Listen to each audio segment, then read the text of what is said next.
ప్రార్థన చేసుకొని వాక్యంలోనికి వెళ్దామండి. తలలు వంచి కళ్ళు మూసుకుందాం. మిక్కిలిగా ప్రేమించిన మా ప్రియ పరలోకపు తండ్రి, మీకు వందనాలు చెల్లిస్తున్నాం. ఈ ఉదయకాల సమయంలో మరొక్కసారి మీ సన్నిధిలో నిలబడి నీ మాటలను అందించే భాగ్యము నాకు మీరు ప్రసాదించినందుకు వందనాలు తండ్రి. ఇప్పటివరకు పాటలతో మిమ్మల్ని మహింపరిచాం ప్రభువా, ఆరాధించి నేను గర్వపరిచాం తండ్రి. ఇప్పుడు మీ జీవం కలిగిన మాటలు మేము నేర్చుకోబోతుండగా మాకు మా అందరి జీవితాలను మేలుకొలపగలిగినట్లు జ్ఞానయుక్తమైన సంగతులను మీరు మాట్లాడి మహిమ పొందమని వింటున్న బిడ్డలకు వెనగల చెవిని గ్రహించి ఆలోచించి అర్థం చేసుకోగలిగిన హృదయాన్ని అనుగ్రహించమని కోరుతూ ప్రార్థిస్తూ మా రక్షకుడు మీ ప్రియ కుమారుడైన యేసుక్రీస్తు పరిశుద్ధ నామం నీ ప్రార్థన అడిగి వేడుకుంటున్నాము తండ్రి. ఆమేన్, ఆమేన్. మంచిది. ప్రియమైన దేవుని సంగమా, కూడి వచ్చిన దేవుని బిడ్డలందరికీ వందనాలు తెలియజేస్తున్నాను. అలాగే వేదిక మీద ఉన్న దైవజనులకు ప్రత్యేకమైన వందనాలు. దేవుని సన్నిధిలో నిలబడి మరొక్కసారి దేవుని మాటలు అందించే భాగ్యం నాకు అనుగ్రహించిన దేవాతి దేవునికి హృదయపూర్వక వందనాలు తెలియజేస్తూ కొద్ది నిమిషాలు దేవుని యొక్క వాక్యాన్ని మనం నేర్చుకుందాం, విందాం, ఆలోచిద్దాం. ఈరోజు మనం నేర్చుకోబోతున్నటువంటి అంశము దేవుడు గుర్తించేది ఎవరిని, దేవుడు ఎవరిని గుర్తిస్తాడు అనే అంశాన్ని నేను మీ అందరికీ తెలియచేయాలని ఆశపడుతున్నా. లేదా దేవుడు ఎవరి ప్రార్థన వింటాడు అని కూడా మీరు రాసుకోవచ్చు. దేవుడు ఎవరిని గుర్తిస్తాడు, ఎవరి ప్రార్థన వింటాడు అన్నది కూడా మీరు రాసుకోవచ్చు అని మీకు తెలియజేస్తున్నాం. ప్రియమైన దేవుని సంగమా, దేవుడు గుర్తించడం ఏంటి? దేవుడు మనల్ని గుర్తిస్తాడా?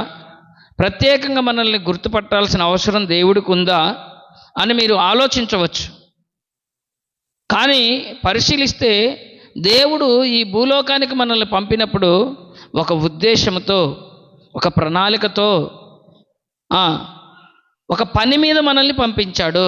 ఖాళీగా ఒట్టిగా భూలోకం వెళ్ళండి చూసి రండి అని దేవుడు మనల్ని పంపలేదు. దేవుడు ఎందుకు మనల్ని భూలోకంలో పుట్టించాడో ఒక్క వాక్యాన్ని మనం చదువుకుందాం.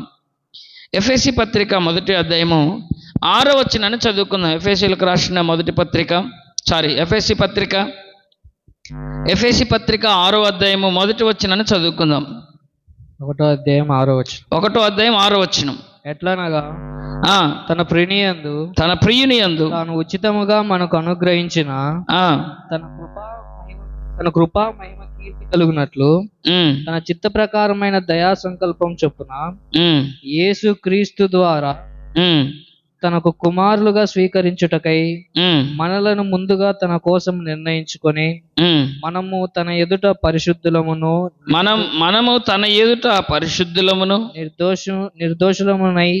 నిర్దోషులమునై ఉండవలెనని జగత్తు పునాది వేయబడక మునిపే ప్రేమ చేత ఆయన క్రీస్తులో మనలను ఏర్పరచుకొనెను. ఎప్పుడట? ఆయన కోసం మనల్ని నిర్ణయించుకున్నాడట. ఆయన కోసం మనల్ని నిర్ణయించుకొని జగత్తు పునాది వెయ్యబడక మునిపే మనము ఎలా ఉండాలని కోరుకున్నట? మనం తన ఎదుట పరిశుద్ధులమును నిర్దోషులమునై ఉండవలనని జగత్తు పునాది వేయబడక మునిపంటే ఈ లోకానికి మనం రాకముందే, తల్లి గర్భములోనికి మనం రాకముందే, పరలోకములో మనం ఉన్నప్పుడే మన గురించి ఆయన ఆలోచన చేసి ఈ భూలోకానికి మనం వచ్చిన తర్వాత ఏం చేయాలో, ఎలా చేయాలో, ఎలా బ్రతకాలో, ఏం చేసి బ్రతకాలో అన్ని దేవుడు ముందుగానే నిర్ణయించాడు. అంటే మనం పరిశుద్ధులుగా ఉండాలి, నిర్దోషులుగా ఉండాలి, ఆయన కోసం మనం బ్రతకాలని జగత్తు పునాది వెయ్యబడక ముందే ఆయన నిర్ణయిస్తే ఈ లోకానికి వచ్చిన మనము ఈ లోకాశలతో, శరీరాశలతో, నేత్రాశలతో, జీవబడంబంతో లోకానికి దగ్గర అవుతున్నాం, దేవునికి దూరం అయిపోతున్నాం. ప్రియ దేవుని పిల్లలారా, ఆలోచించండి. దేవునికేమో దూరం అవుతున్నాం, లోకానికి దగ్గర అయిపోతున్నాం, లోకాశల్లోనే పడి వెళ్ళిపోతున్నాం. జాగ్రత్త. మరలా మందిరానికి వస్తున్నాం, ప్రార్థన చేస్తున్నాం, వాక్యం వింటున్నాం, అన్నీ చేస్తున్నాం. లోకంలో చేయవలసినవి కూడా మరలా లోకంలో చేస్తున్నాం. మందిరానికి వచ్చినప్పుడు మందిరంలో ఉండాల్సినట్టుగా ఉంటున్నాం, బయటకు వెళ్తే బయట ఉండేటట్టుగానే ఉంటున్నాం. జాగ్రత్త. నీ ప్రార్థన దేవుడు వింటాడా? నిన్ను గుర్తిస్తాడా దేవుడు? మనల్ని గుర్తిస్తాడా దేవుడు? అది ఇక్కడ మనం నేర్చుకోబోతున్న అంశం. దేవుడు మనల్ని గుర్తిస్తాడా? దేవుడు మన ప్రార్థన వింటాడా? జాగ్రత్త గుర్తుపెట్టుకోండి. ఒక మీటింగ్ జరుగుతుంది అనుకోండి, ఆ మీటింగ్ జరుగుతున్నప్పుడు దేవుడు ఎవరిని గుర్తిస్తాడు? మీటింగ్కి వచ్చిన వాళ్ళందరినీ గుర్తించుకుంటాడా దేవుడు? లేదా సేవకుడు గురించి మాట్లాడుకుందాం, దేవుడు తర్వాత మాట్లాడుకుందాం. ఒక సేవకుడు గురించి ఆలోచిద్దాం. ఆ మీటింగ్ ప్రారంభం కాకముందే ఆ మీటింగ్ కోసం చాలా ప్రయత్నాలు జరుగుతాయి, మీకు తెలుసు, అవునా కదా? మీటింగ్ అంటే గ్రౌండ్ ఏర్పాటు చేయాలి. ఇప్పుడు రేపు మనం క్రిస్మస్ మీటింగ్ చేయబోతున్నాం 16వ తారీఖు. దానికి మనం ఏం చేయాలి? ముందు ఏం సిద్ధపరచాలి? గ్రౌండ్ని సిద్ధపరచాలి. తర్వాత స్టేజీ కట్టాలి, అవునా కదా? దాని వెనక ఇదిగో మీటింగ్కి వస్తున్నారంటే భోజనాలు సిద్ధపరచాలి, అంటే వంటలు వండాలి, దానికి అవసరమైన మెటీరియల్ తీసుకురావాలి, వంట సామాగ్రిని తీసుకురావాలి, కట్టెలు తీసుకురావాలి, గ్యాస్ తీసుకురావాలి. వీటన్నిటికీ ఎవరో ఒకళ్ళు పని చెయ్యాలి. ఎవరు చెయ్యాలి? ఎవరో ఒకళ్ళు చెయ్యాలి. ఇప్పుడు మీటింగ్ జరుగుతుందంటే వీటన్నిటిని దృష్టిలో పెట్టుకున్న సేవకుడు అక్కడ ఎవరిని బాగా గుర్తుంచుకుంటాడు అని ఆలోచిస్తే, ఎవరైతే మీటింగ్ జరగబోతుందని తెలిసి ముందు నుంచి బాగా కష్టపడుతున్న వాళ్ళు ఎవరైతే ఉన్నారో వాళ్ళు నా సేవకుడు బాగా గుర్తుపెట్టుకుంటాడు, అవునా కదా? నిజమా కాదా? అలాగే ఒక మీటింగ్ జరుగుతుందంటే ఆ మీటింగ్ దగ్గర కుర్చీలు వేసేవాళ్ళు, స్టేజ్ దగ్గర ఊడ్చేవాళ్ళు, అంట్లు తోమేవాళ్ళు, సర్వింగ్ చేసేవాళ్ళు, వడ్డించేవాళ్ళు, పాటలు పాడేవాళ్ళు, ప్రార్థన చేసేవాళ్ళు, వాక్యం చెప్పేవాళ్ళు, సాక్ష్యం చెప్పేవాళ్ళు. ఎవరిని గుర్తుపెట్టుకుంటాడు దేవుడు? ఏ పని ఇంపార్టెంట్? ఈ జరిగిన అన్ని ప్రాసెస్లు, అన్ని పనులు ముఖ్యమే, కానీ ఎవరిని గుర్తుపెట్టుకుంటాడు దేవుడు? ఒక సేవకుడు ఎవరిని గుర్తుపెట్టుకుంటాడంటే పని చేసిన వాళ్ళని. అది ఊడ్చినా, వండినా, వడ్డించినా, కట్టెలు తెచ్చినా, కూరగాయలు తెచ్చినా, కట్ చేసినా, ఇంకా ఏ పనిలో పాలిభాగస్తురాలం అయినా వాళ్ళని దేవుడు గుర్తుపెట్టుకున్నట్టుగానే ఒక సేవకుడు కూడా గుర్తుపెట్టుకుంటాడు. మరి చివరిగా హైలైట్ అయ్యేది ఎవరు? అయ్యగారు హైలైట్ అవుతాడు. వచ్చిన గెస్ట్ స్పీకర్ ఎవరైతే ఉన్నారో ఆయన హైలైట్ అవుతాడు. మంచిదే, సేవకుడు హైలైట్ అయితే తప్పేముంది? అప్పుడు దేవుడు కష్టపడిన సేవకుడికి ఎక్కువ, వంట చేసిన వాళ్ళకు, వడ్డించిన వాళ్ళకు, తోమిన వాళ్ళకు, కడిగిన వాళ్ళకు, ఊడ్చిన వాళ్ళకు, లేకపోతే చిన్న చిన్న పనులు చేసిన వాళ్ళకు తక్కువ అని దేవుడు చూస్తాడా? ఎవరికి ఎక్కువ ఫలం ఇస్తాడు, ఎవరికి తక్కువ ఫలం ఇస్తాడు? లేదా అందరికీ సమానంగానే ఇస్తాడా? వాక్యంలో ఏం రాయబడిందని మీరు ఆలోచిస్తే, ప్రియమైన దేవుని సంగమా, జాగ్రత్తగా ఆలోచించి పరిశీలిస్తే మొదటి సమూయేలు గ్రంథం 30వ అధ్యాయం 24వ వచనం చదవండి. సమూయేలు మొదటి గ్రంథం 30వ అధ్యాయం 24వ వచనం. మీరు చెప్పునది ఎవడు ఒప్పుకొందురు? యుద్ధమునకు పోయిన వారి భాగమెంతో, యుద్ధమునకు పోయిన వాని భాగమెంతో, సామాను యొద్ద నిలిచిన వాని భాగము అంతే అన్నాడు. జాగ్రత్త. ఇక్కడ ఎక్కువ ఆశీర్వాదం వచ్చేది అయ్యగారిక? ఎక్కువ ఆశీర్వాదం వచ్చేది పాటలు పాడిన వాళ్ళక? ఎక్కువ దీవెన వచ్చేది వాక్యం చెప్పిన వాళ్ళక? పాటలు పాడిన వాళ్ళక? పని చేసిన వాళ్ళక? ఎవరికి? బాగా అందరికీ కనబడేది మాత్రం అయ్యగారే. స్టేజ్ మీద కనబడేది పాస్టర్ గారే, వచ్చిన గెస్ట్ స్పీకరే, వాక్యం చెప్పేవారే అందరికి కనబడతారు. కానీ జనాలకు కనబడేది అయ్యగారు, హైలైట్ అయ్యేది అయ్యగారు. కానీ దేవుడికి కనబడేది ఎవరో తెలుసా? దేవుడికి కనబడేది ఎవరో తెలుసా? జనాలు చూస్తుంది అయ్యగారిని, కానీ అయ్యగారిని, జనాలను, కష్టపడ్డ వారందరినీ చూస్తున్నది ఎవరు? చెప్పాలందరూ ఎవరు చూస్తున్నారు? అందరినీ. మొదటి నుంచి కష్టపడిన వాళ్ళందరినీ దేవుడు ఖచ్చితంగా చూస్తూ ఉన్నాడు. ఇప్పుడు ప్రతిఫలం ఇచ్చేది అయ్యగారా దేవుడా? నేను అడుగుతున్నా మిమ్మల్ని, ప్రతిఫలం ఇచ్చేది ఇక్కడ అయ్యగారా దేవుడా? ఒక మంచి మాట చూద్దాం బైబిల్ గ్రంథంలోకి వెళ్ళి. మత్తయి సువార్త 6వ అధ్యాయం 6వ వచనాన్ని చదువుకుందాం. మత్తయి సువార్త 6వ అధ్యాయం 6వ వచనాన్ని చదువుకుందాం. నీవు ప్రార్థన చేయనప్పుడు నీ గదిలోనికి వెళ్ళి తలుపు వేసుకొనుము. రహస్యమందున్న నీ తండ్రికి ప్రార్థన చేయము. అప్పుడు రహస్యమందున్న నీ తండ్రికి ప్రార్థన చేయము. అప్పుడు రహస్యమందు చూచున్న నీ తండ్రి నీకు ప్రతిఫలం ఇచ్చును.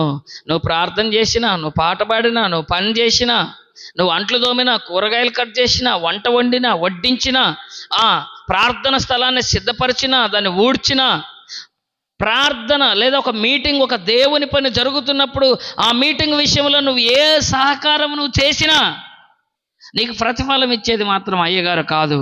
నీకు ప్రతిఫలం ఇచ్చేది ఎవరు? దేవుడు. అంటే ఇప్పుడు ఎవరు గుర్తించారు నిన్ను గుర్తించింది దేవుడు. నీ ప్రార్థన విన్నది ఎవరు? దేవుడు. దేవుడు గుర్తించాలని, దేవుడు నీ ప్రార్థన వినాలని నువ్వు ప్రార్థన చేయాలి. నువ్వు పని చేసినా దేవుడు చూడాలని నువ్వు పని చేయాలి, కానీ మనుషులు చూడాలని నువ్వు పని చెయ్యకూడదు. వాక్యంలో బాగా రాయబడిందండి, చాలా క్లియర్గా రాయబడిందండి. మత్తయి సువార్త 6వ అధ్యాయం మొదటి వచనంలో, మత్తయి సువార్త 6వ అధ్యాయం మొదటి వచనాన్ని మనం పరిశీలిస్తే, మనుషులకు కనబడవలనని వారి ఎదుట నీ నీతి కార్యము చెయ్యకుండా జాగ్రత్త పడుడి. లేని ఎడల పరలోకమందున్న మీ తండ్రి యొద్ద మీరు ఫలము పొందరు. జాగ్రత్త. కొంతమంది అయ్యగారు ఉన్నప్పుడు, కొన్ని సంఘాల్లో చెప్తున్నా, నిజమే ఇది, మీటింగులు జరుగుతున్నప్పుడు అయ్యగారు ఉన్నప్పుడు చాలా స్పీడ్గా వడివడిగా పనులు చేస్తూ ఉంటారు. కొంతమంది అయ్యగారు లేనప్పుడు అసలు ఏ పని చెయ్యరు. ప్రియ దేవుని పిల్లారా, అంటే సేవకుడు వచ్చాడని సేవకుడికి భయపడి నువ్వు పని చేస్తే అది మంచిది కాదు అంటుండు దేవుడు. నువ్వు ఎవరికి భయపడి పని చేయాలి? నువ్వు దేవునికి భయపడి పని చేయాలి. నువ్వు దేవునికి లోబడి పని చేయాలి, అంతేగాని సేవకుడు ఉన్నప్పుడు ఒక రకంగానో సేవకుడు లేనప్పుడు మరొక రకంగానో మనం ఉండి పని చెయ్యకూడదు అని అంటుండండి. అందుకనే మనుష్యులకు కనబడవలనని, లేదా అధికారులకు కనబడవలనని, అధికారులు ఉంటే ఒక రకంగా పనిచేస్తారు ఎంప్లాయీస్, అధికారులు లేకుంటే మరొక రకంగా పనిచేస్తారు, మీకు తెలుసు. అందుకనే మనుషులకు కనబడవలనని వారి ఎదుట మీ నీతి కార్యము చెయ్యకుండా జాగ్రత్త పడుడి. లేని ఎడల పరలోకమందున్న మీ తండ్రి యొద్ద మీరు ఫలము పొందరు. అంటే దేవుడు ఉన్నప్పుడు దేవుడు చూడాలనో, మనుషులు ఉన్నప్పుడు మనుషులు చూడాలనో ఇట్లా మనం వేషధారితనంగా చెయ్యకూడదు. మనుషులు ఉన్నా లేకున్నా ఎల్లప్పుడూ 24 గంటలు చూస్తున్న దేవుడు ఉన్నాడు. ఆ దేవుడే మనకు ప్రతిఫలం ఇస్తాడని మంచి మనసుతో హృదయపూర్వకంగా మనం పనిచేస్తే దేవుడు ఖచ్చితంగా మన కష్టానికి తగిన ఫలితం ఎక్కడున్నా ఎలా ఉన్నా ఇస్తాడు అని మీ అందరికీ తెలియజేస్తున్నాను. ఎందుకంటే ఆయన పరిశీలిస్తూ ఉంటాడు. మన దేవుడికున్న పేరేంటి మీరు చెప్పండి? చూచుచున్న దేవుడు. ఏ దేవుడు? మన దేవునికి ఉన్న పేరు చూచుచున్న దేవుడు. ఆయనకి ఇంకో పేరుంది, చూసే దేవుడే కాదు, పరిశీలించే దేవుడు. ఆయన ఆకాశమందుండి పరిశీలిస్తున్నాడు అని వాక్యంలో రాయబడింది. ఆయన పరిశీలిస్తుంటాడు. నువ్వేంటి, నీ హృదయం ఏంటి, నీ మనసు ఏంటి, నీ ఆలోచన ఏంటి, నీ విధానం ఏంటి, నువ్వు ఎలాంటి మనసుతో పనిచేస్తున్నావు? హృదయపూర్వకంగా పనిచేస్తున్నావా? హృదయపూర్వకంగా పనిచేయట్లేదా? ఇష్టంగా పనిచేస్తున్నావా? కష్టంగా పనిచేస్తున్నావా? బలవంతంగా పనిచేస్తున్నావా? దేవుని మహిమ నిమిత్తం పనిచేస్తున్నావా? ఆయన ఖచ్చితంగా ఖచ్చితంగా ఖచ్చితంగా పరిశీలించే దేవుడు అన్న సంగతి మీకు జ్ఞాపకం చేస్తున్న ప్రియ దేవుని పిల్లారా. ఎవరిని గుర్తుపెట్టుకుంటాడు ఆయన? ఎవరి ప్రార్థన ఆయన వింటాడు? ఎవరి ప్రార్థన వింటాడో, ఎవరిని గుర్తుపెట్టుకుంటాడో మీకు తెలుసా? ఎఫెసీ పత్రిక 6వ అధ్యాయం 6వ వచనాన్ని చదువుకుందాం. ఎఫెసీలకు రాసిన పత్రిక 6వ అధ్యాయం 6వ వచనం. మనుషులను సంతోషపెట్టువారు చేయునట్లు కంటికి కనబడుటకే కాక క్రీస్తు దాసులమని ఎరిగి దేవుని చిత్తమును మనఃపూర్వకంగా జరిగించుచు మనుషులకు చేసినట్టు కాక ప్రభువునకు చేసినట్లే ఇష్టపూర్వకంగా సేవ చేయండి అన్నాడండి. మనుషులకు చేసినట్టు కాక ప్రభువునకు చేసినట్టే ఇష్టపూర్వకంగా సేవ చేయండి అన్నాడు. ఒక అయ్యగారు చేసేదే సేవని మీరు అనుకుంటే తప్పు ప్రియ దేవుని పిల్లలారా. మరలా చెప్తున్నా, దేవుని సేవకుడు చేసేది ఒక్కటే సేవ అనుకుంటే తప్పు. దేవుని పనికి సహకరించే ప్రతి పని సేవనే. వంట ఒక సేవనే, మీటింగును సిద్ధపరచడం ఒక సేవనే, జనాలను తీసుకురావడం ఒక సేవనే, ఇదిగో ఆరాధించడం ఒక సేవ, పాటలు పాడడం, వాక్యం చెప్పడం, ఇవన్నీ సేవలో భాగమే. వీటన్నిటిని సేవనే పిలుస్తాం మనం. ఊడ్చినా, వడ్డించినా, వండినా, తోమినా, లేకుంటే అక్కడ సర్వింగ్ చేసినా, ఇంకా ఏ పని చేసినా దానిని సేవనే చెప్తారు, సేవనే పిలుస్తారు. ఇంతకు మనం చేసేది, ఈ మీటింగ్ మనం చేసేది మనుషులకా దేవునికా? ఎవరి మహిమ కోసం చేస్తున్నాం? ఇది ఖర్చు పెట్టుకొని కష్టపడి కొన్ని రోజులుగా ప్రార్థన చేస్తూ, విజ్ఞాపన చేస్తూ, సిద్ధపరుస్తూ, ఇదిగో కొంతమందికైనా సువార్త అందించాలి. కనీసం అంటే 1,50,000 నుంచి 2 లక్షల వరకు ప్రతి సంవత్సరం మనం ఖర్చు పెడతామండి. ప్రతి మీటింగ్ తర్వాత మిగిలేదేంటో తెలుసా? అప్పు. మరలా చెప్తున్నా, ప్రతి మీటింగ్ తర్వాత మనకు మిగిలేది ఏంటంటే అప్పు. మరలా డిసెంబర్ వచ్చే వరకు ఈఎంఐలు కడతానండి నేను, మీరు నమ్మండి. మరలా డిసెంబర్ వచ్చే వరకు నేను వాటిని కడుతూనే ఉంటా. నేను ఎందుకు? ఎవరి కోసం? అది ఎవరి ఘనత కోసం? అప్పు చేసుకోవటం గొప్పనా? అప్పు చేసుకోవటం ఘనతనా? అంటే ఏ ఘనత లేదండి. కానీ అందరం కలిసి ఏం చేయాలో తెలుసా? ఎలాగైనా సరే దేవుని పనిని జరిగించాలి. ఈ ప్రాంతంలో ఉన్న ప్రజలకు దేవుని సువార్త అందించాలి. యేసుక్రీస్తు ఈ లోకానికి ఎందుకు వచ్చాడు, అసలు ఆయన పుట్టడానికి గల కారణం ఏంటి, అది చెప్పాలి. అది చెబితేనే దేవుడు మనల్ని గుర్తిస్తాడన్న ఒక నమ్మకం.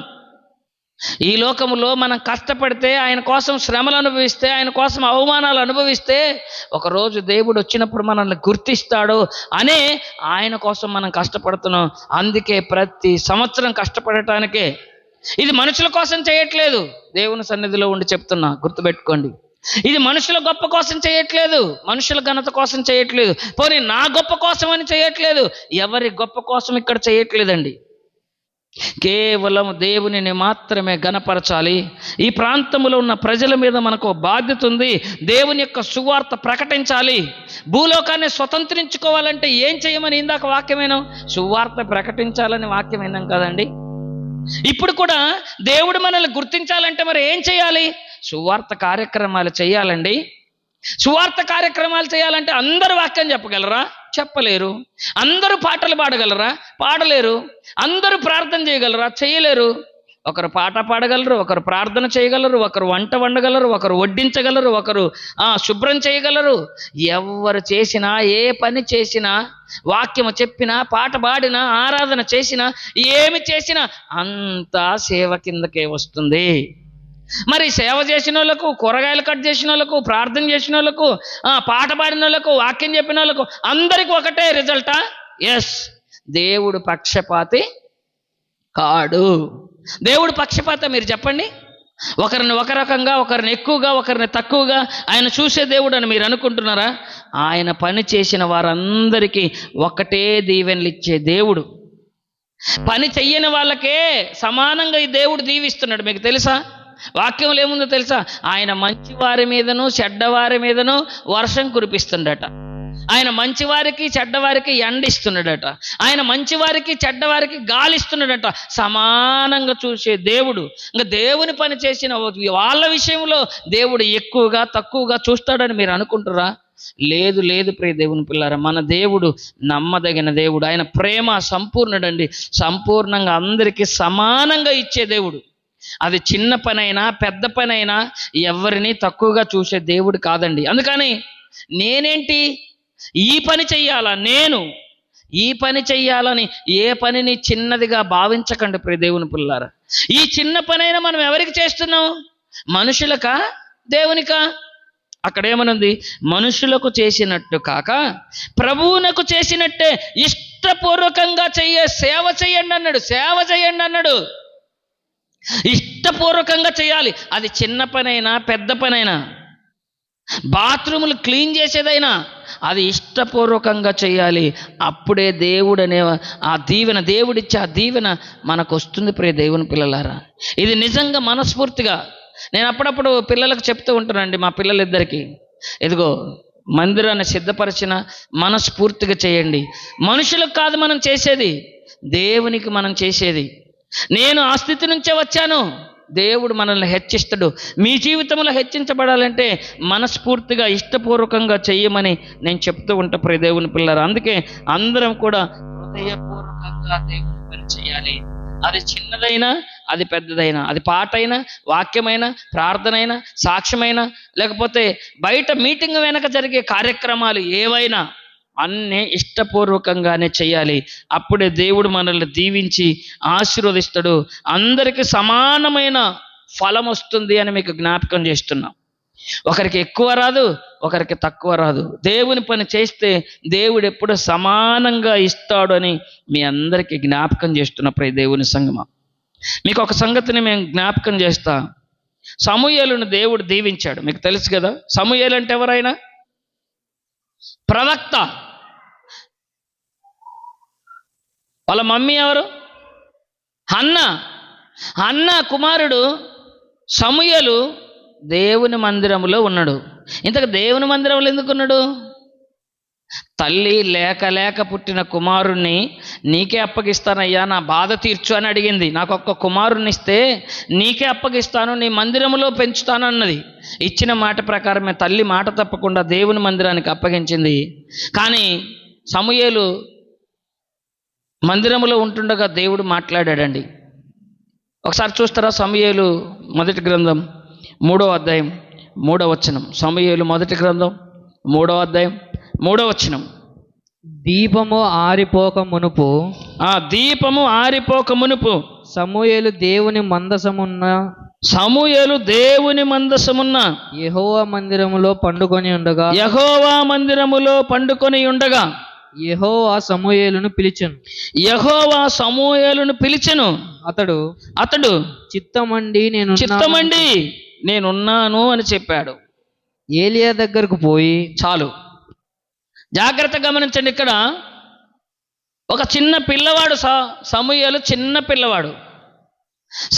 చిన్న పిల్లవాడైతే తల్లి మందిరంలో విడిచిపెట్టేసింది. దేవుని మందసమున్న మందిరంలోనే పండుకుంటున్నాడు ఆయన.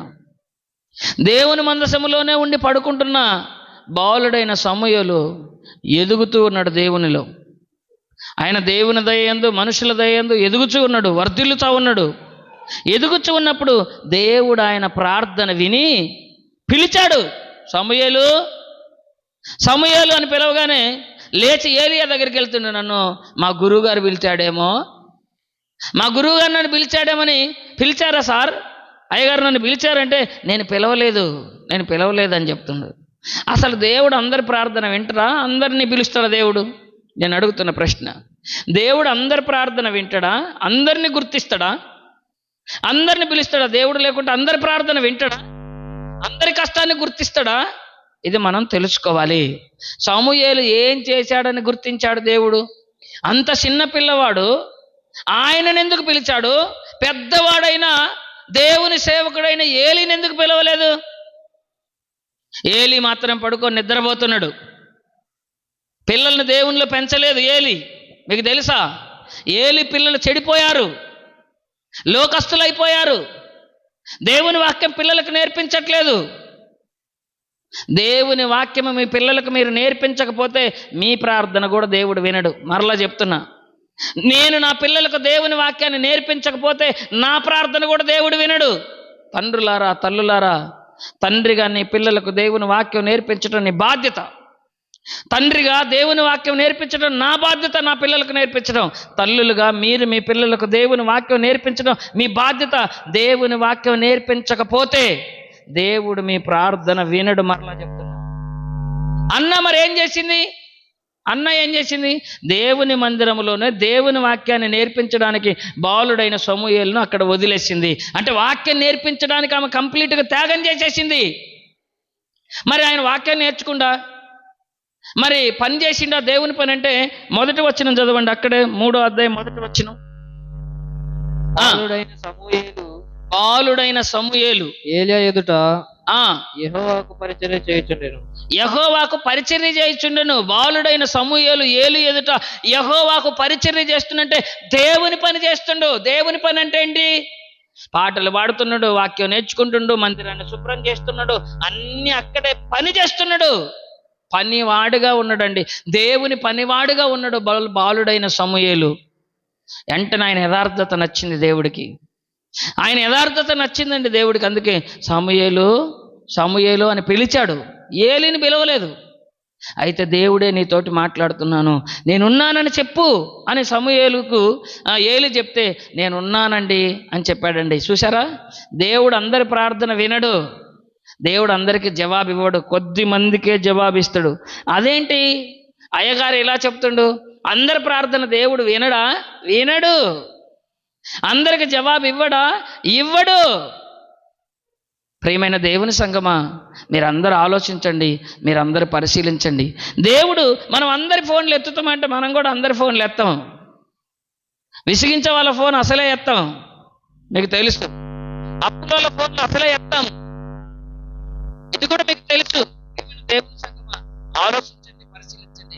విసిగించే వాళ్ళ ప్రార్థన దేవుడు వినడు. పని చేయరు, కానీ ప్రార్థన ప్రార్థన ప్రార్థన ప్రార్థన ప్రార్థన. పని చేయకుండా నువ్వు ప్రార్థన చేస్తే దేవుడు ఎందుకు వినడు? పని చెయ్యని నీకు ప్రార్థించడానికి నీకు అర్హతే లేదు అట్లా చెప్పు.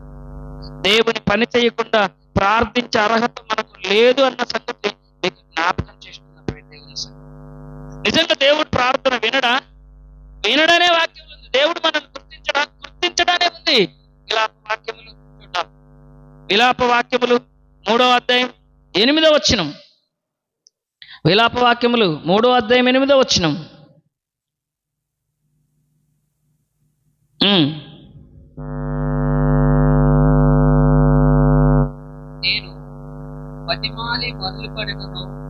నేను బ్రతిమాలి మొరలిడినను నా ప్రార్థన వినబడకుండా తన చెవి మూసుకొని ఉన్నాడు. బతిమాలి బతిమాలి బతిమాలి బతిమాలి ప్రార్థన చేస్తున్నాం అనుకో, నువ్వు మొరపెడుతున్నాను నేను విజ్ఞాపన చేస్తున్నాను నువ్వు మొరపెట్టి విజ్ఞాపన చేసినా నువ్వు దేవుని పని చెయ్యకుండా, కనీసం చెయ్యవలసిన నీ వంతు బాధ్యత దేవుడి కోసం నువ్వు చెయ్యకుండా నువ్వు ఎంత ప్రార్థన చేసినా ఆయన ఏం చేస్తాడు? దేవుడు ఏం చేస్తాడట? చెవులు మూసుకుంటాను అని అంటుండు దేవుడు. నీ ప్రార్థన వినడానికి ఆయనకు సమయం లేదు. అనవసరమైన నీ ప్రార్థన ఆయన వినడానికి అవసరమే లేదు ఆయనకు. అందుకనే చెవులు మూసుకుంటాడట. ఎవరన్నా అనవసరమైన మాటలు మాట్లాడుతుంటే వద్దుర బాబు నా దగ్గర మాట్లాడుతూ నేను వినలేకపోతున్నాయి, ఈ అనవసరమైన మాటలు ఈ బూతులకి నేను వినలేకపోతున్నాను వెళ్ళిపోని మనం కొంతమంది మనుషులను అన్నట్టే ఒట్టిగా మనం విజ్ఞాపనలు చేసి చేసి చేసి చేసి చేసి పని చేయకుండా ప్రార్థన చేసి దేవుని ఇసికిస్తే దేవుడు కూడా చెవులు మూసుకుంటాను అని చెప్తుండు. ప్రియ దేవుని పిల్లలారా, పని చెయ్యండి, ప్రార్థన చేయండి, దేవుడు వింటాడు, దేవుడు గుర్తిస్తాడు. ఇది మనం తెలుసుకోవాల్సిన సత్యం. 44 నిజంగా దేవుడు వినడా? ఎలా వినకుండా చెవులు మూసుకొనే ఉంటాడా? ఇంకేమన్నా చేస్తాడా? మా ప్రార్థన 3వ అధ్యాయం 44 వచనం. అదే 3వ అధ్యాయం 44 వచనం. మా ప్రార్థన నీ యొద్దకు చేరకుండా నువ్వు మేఘము చేత నిన్ను కప్పుకొని ఉన్నావు. దేవుడు మేఘాలను అడ్డం వేస్తాడట నీ ప్రార్థన పైకి వెళ్ళకుండా. నువ్వేమంటున్నావు? ఆకాశమందున్న దేవా, ఆకాశ మహాకాశములు పట్టజాలన దేవా, నా ప్రార్థన విను, నాకు జవాబిచ్చేసాయి, ఎందుకయ్యా మేము ప్రార్థన చేస్తున్నా వినవు అంటుంటారు. కొంతమంది దేవుణ్ణే తిరిగి క్వశ్చన్ వేస్తుంటారు. మనమేదో పెద్ద భక్తులమైపోయినట్టు, విపరీతంగా దేవుని పని చేసేస్తున్నట్టు దేవుణ్ణే తిరిగి క్వశ్చన్ వేస్తుంటావు. నువ్వు దేవుడు అయితే, నువ్వు నిజమైన దేవుడు అయితే నా ప్రార్థన విను, నా ప్రార్థనకు జవాబి అని దేవునికే కౌంటర్ చేస్తూ ఉంటాం ప్రియ దేవుని పిల్లారు. కానీ దేవుడు ఏమంటుండో తెలుసా? నీ ప్రార్థన నా దగ్గరకు కూడా రానియను, నీ ప్రార్థన నా దగ్గరకు కూడా రానివ్వను, మేఘాలను అడ్డం వేసేస్తా.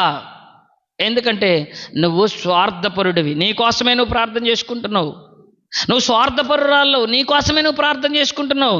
కానీ నా పనిని మర్చిపోయావు. నేను జగత్తు పునాది వెయ్యబడక ముందు ఏ ఉద్దేశంతో నిన్ను పుట్టించానో ఆ ఉద్దేశాన్ని నువ్వు మర్చిపోయావు. నేను ఎందుకు నిన్ను భూలోకానికి పంపించానో అది నువ్వు మర్చిపోయావు.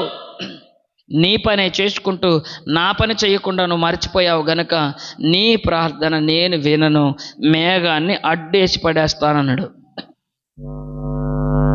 కొన్ని సంఘాల్లో, ఎక్కడైనా కొన్ని సంఘాలలో గట్టిగా అల్లరి చేసేస్తూ ఉంటారండి.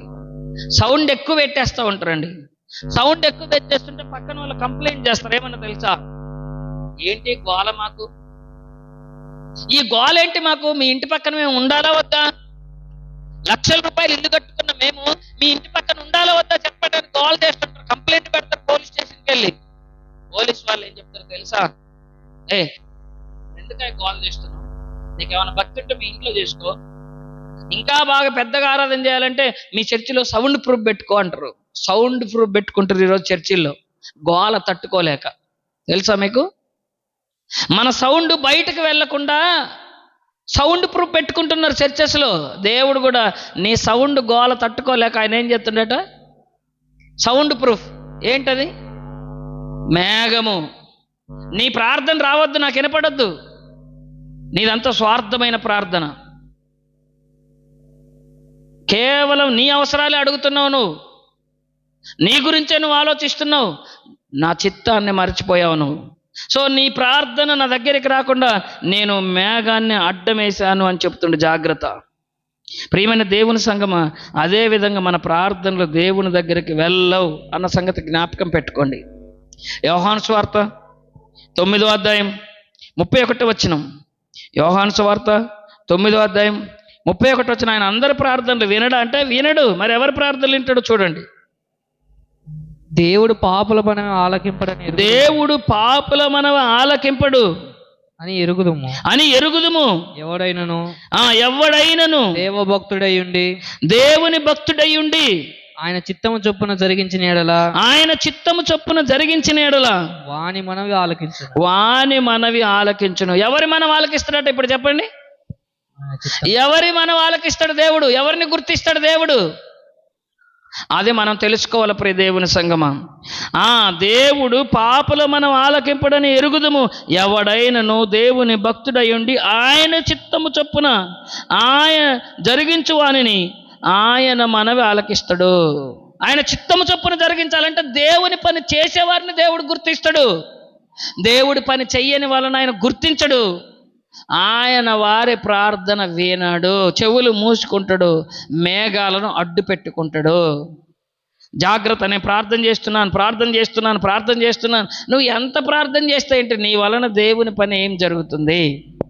మన వలన దేవుని పని ఏమి జరుగుతుంది? దేవుడు మనల్ని ఎప్పుడు గుర్తిస్తాడు? మీకు తెలుసా, ఈ మధ్య కాలంలో జగన్ ముఖ్యమంత్రిగా ఉన్నప్పుడు ఆయన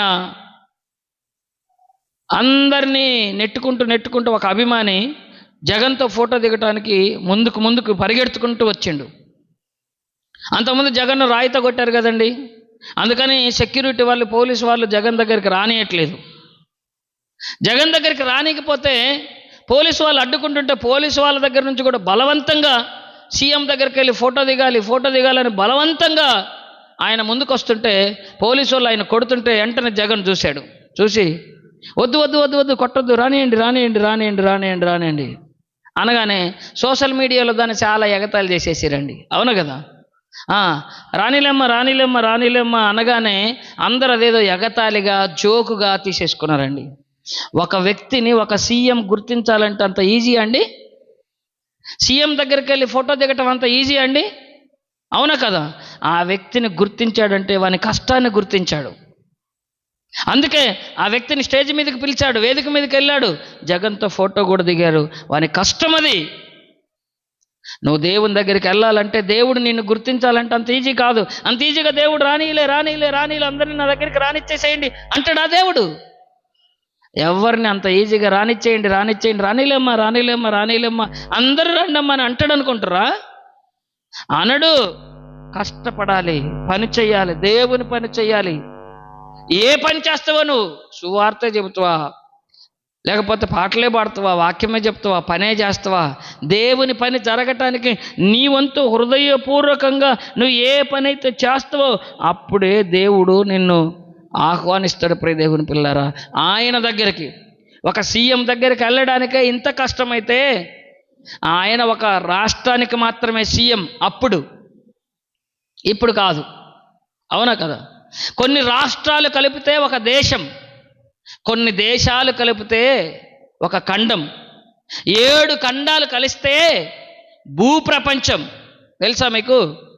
కొన్ని రాష్ట్రాలు కలిస్తే ఒక దేశం, కొన్ని దేశాలు కలిస్తే ఒక ఖండం, కొన్ని ఖండాలు కలిస్తే సర్వ భూప్రపంచం. అయితే ఆ భూప్రపంచములో కొన్ని కోట్ల మంది, 800 కోట్ల మంది ప్రజలు ఈ భూలోకంలో ఉండగా, ఇంతమందిలో నిన్ను ప్రత్యేకంగా గుర్తించాలంటే నీకేదో స్పెషాలిటీ ఉండాలి.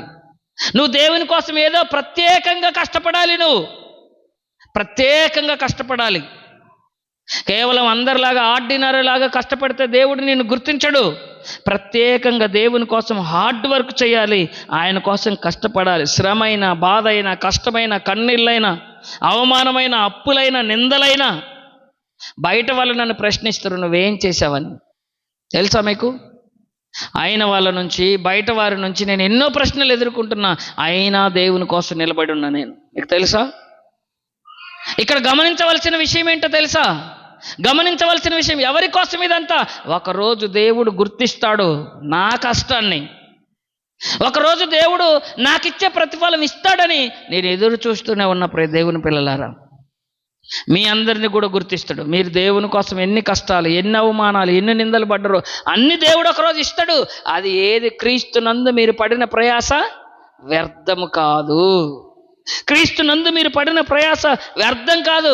మనుషులు నిన్ను గుర్తించడం కాదు, దేవుడు నిన్ను గుర్తించాలి.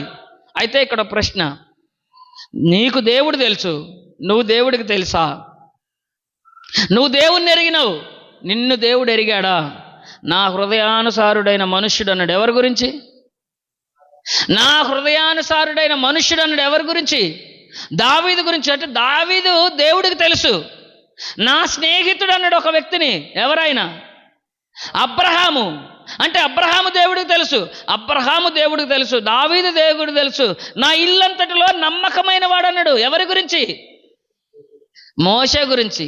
మోషే దేవుడికి తెలుసు, అబ్రహాం దేవుడికి తెలుసు, దావీదు దేవుడికి తెలుసు. నువ్వు తెలుసా? నువ్వు తెలుసా దేవుడికి? పౌలు గారు దేవుడికి తెలుసు, 12 మంది శిష్యులు దేవుడికి తెలుసు. నువ్వు తెలుసా? ఏం చేశావని దేవుడు నిన్ను గుర్తిస్తాడు. నువ్వు ఏం చేశావు దేవుడి కోసం?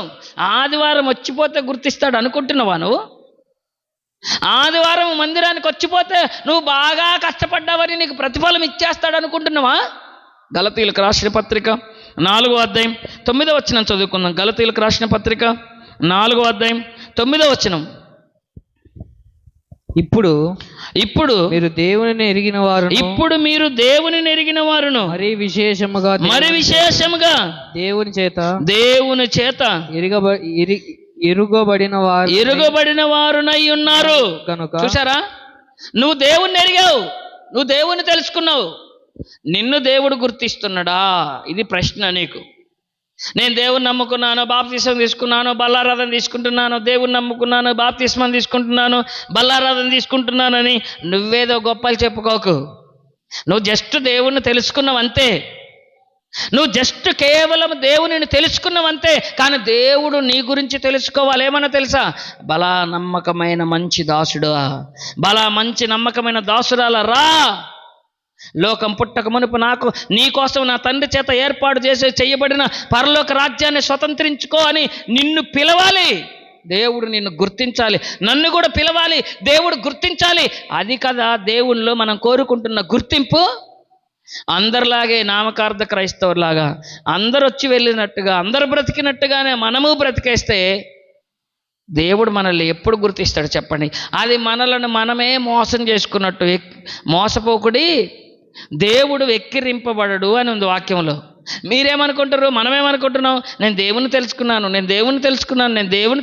అంటున్నావు. నువ్వు దేవుని తెలుసుకున్నావు కరెక్టే, కానీ దేవుడు నువ్వు నమ్మకమైన వ్యక్తిగా గుర్తించాడా? దేవుడు నిన్ను ఎరిగాడా? బలా మంచి నమ్మకమైన దాసుడని పిలిచే అవకాశం నీ గురించి ఉన్నదా? నా ఇల్లంతట్లో నమ్మకమైన వాడు మోషే అన్నట్టుగా మనల్ని చెప్పగలిగిన అవకాశం ఉన్నదా? నా స్నేహితుడు అని అబ్రహాం గురించి చెప్పగలిగినట్టు మన గురించి చెప్పగలడా? నా హృదయానుసారుడైన మనుష్యుడు అని మన గురించి చెప్పగలడా? ప్రియమైన దేవుని సంగమా, ఆలోచించండి. కేవలం నమ్ముకోవటం కాదు దేవుడు కోరుకుంటుంది, ఆయన గుర్తింపు మనకు కావాలి. నా కుమారుడు, నా కుమార్తె నేను ఎరిగాను అని ఒక అబ్రహామును పిలిచినట్టు, దావీదుని పిలిచినట్టు, మోషేని పిలిచినట్టు ఒకరోజు పరలోకానికి వెళ్ళినప్పుడు లేదా తీర్పు దినమున దేవుడు మనల్ని గుర్తించాలి. శబాష్ నా బిడ్డ, నా కుమారుడా, నా కుమార్తె, నువ్వు నా కోసం పడిన అవమానాలు, నువ్వు నా కోసం ఎదిరించిన అదిగో ఆ అసత్య ప్రసారాలు, నువ్వు నా కోసం చేసిన త్యాగ కార్యాలు, నువ్వు నా కోసం భరించిన కరువు పరిస్థితులు నిజంగా గొప్పవి నానా అని, నా కుమారుడా, నా కుమార్తె అని దేవుడు మన గురించి చెప్పిన రోజున మనకు నిజంగా పరలోకం వస్తుంది. ప్రియ దేవుని పిల్లలారా, ఎవరి ప్రార్థన దేవుడు వింటాడో తెలుసా? ఎవరిని దేవుడు గుర్తిస్తాడో తెలుసా? ఒకసారి చూద్దాం బైబిల్ గ్రంథంలోకి. యెషయా గ్రంథం 66వ అధ్యాయం 2వ వచనం. ఎవరి ప్రార్థన దేవుడు వింటాడో మీరు చూడాలి, ఎవరిని దేవుడు గుర్తిస్తాడో గమనించాలి. యెషయా గ్రంథం 66వ అధ్యాయం 2వ వచనం. ఎవడు దీనుడై నలిగిన హృదయము గలవాడై నా మాట విని వణుకుచుండును వానినే నేను దృష్టించి ఉన్నానంటే అతన్ని నేను గుర్తిస్తా. ఎవరిని? దీనుడై నలిగిన హృదయం గలవాడై నా మాట వినాలి అంటే దేవుని చిత్తాన్ని చెయ్యాలి. మాట వినడం అంటే జస్ట్ వాక్యం విని వెళ్ళిపోవడం కాదు, విని వాక్యాన్ని అంగీకరించి దేవుని చిత్తాన్ని జరిగించాలి. దేవుని చిత్తం ఏంటి?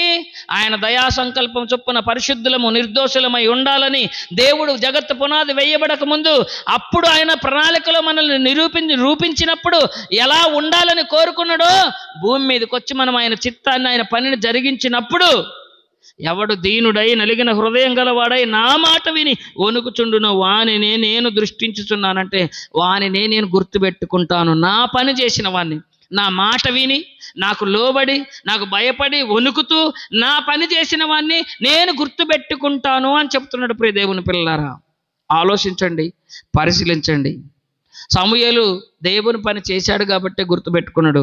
అబ్రహాము దేవుని పని చేశాడు కాబట్టి గుర్తుపెట్టుకున్నాడు. మోషే దేవుని పని చేశాడు కాబట్టి గుర్తుపెట్టుకున్నాడు. కానీ మనోళ్ళు అనవసరమైన వాటికి నన్ను అబ్రహాములాగా దేవుడు దీవించేస్తాడు, మోషేలాగా దేవుడు దీవించేస్తాడు, దావీదులాగా దేవుడు దీవించేస్తాడని అనవసరమైన కంపారిజన్లు చేసుకుంటూ ఉంటారు.